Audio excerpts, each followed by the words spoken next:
জামাতের নেতারা বলে ইনসাফ প্রতিষ্ঠা করবে।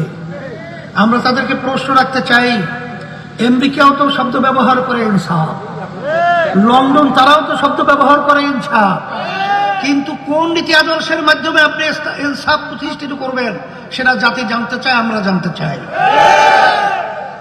আমরা তো ইনসাফ প্রতিষ্ঠিত করতে চাই ইসলামী নিয়ম নীতি আদর্শের ইনসাফ, কারণ ইসলামী নিয়ম নীতি আদর্শ ছাড়া ইতিহাস আপনি পড়লে দেখবেন কখনো ইনসাফ আসে নাই, কখনো ইনসাফ প্রতিষ্ঠিত হয় নাই, আর কোনো হওয়ার সম্ভাবনা হয়। তাই সেদিক থেকে আল্লাহ রহমতে আপনাদের দোয়ায় আমরা যে উদ্দেশ্যে একাত্তরে পথ চলছিলাম, একত্রে আমরা সমঝোতায় ছিলাম, ইসলামের স্বার্থ এবং বাংলাদেশের মানুষের স্বার্থ, দেশের স্বার্থ, কিন্তু এই স্বার্থ যখন বিলীন হয়ে গেল তখন আমরা আবার ইসলামের স্বার্থের জন্য, দেশের স্বার্থের জন্য, মানুষের কল্যাণের জন্য আবার আমরা একা হতে বাধ্য হলাম। ইসলামী আন্দোলন বাংলাদেশ আজকে আমরা হাত পাখা প্রতীকে এই রৌমারীতে এবং কুড়িগ্রাম সহ সারা বাংলাদেশের মধ্যে অনেকে হয়তো বা মনে করতে পারে আমরা একা হয়ে গেছি।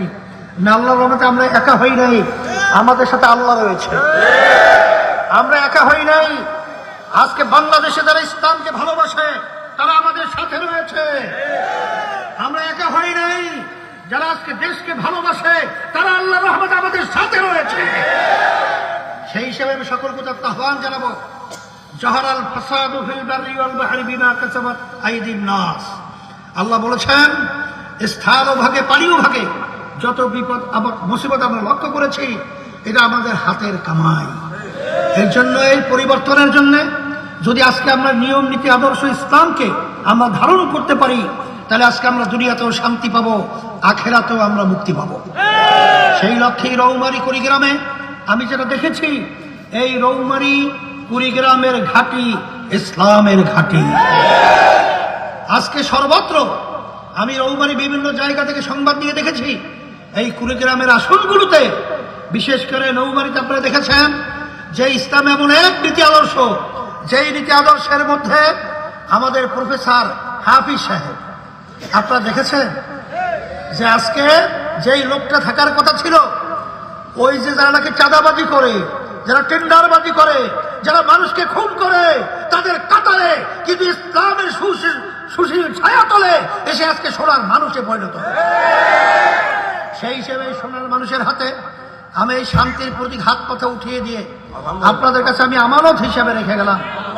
আল্লাহ রাব্বুল আলামিন যেন এই হাত পাকা প্রতীকের প্রার্থী হাফিজ প্রফেসর সাহেবকে আল্লাহ যেন বিজয় দান করেন, আল্লাহ যেন বিজয় হতে পারে, আল্লাহ তৌফিক দান করেন, আল্লাহ কবুল করেন।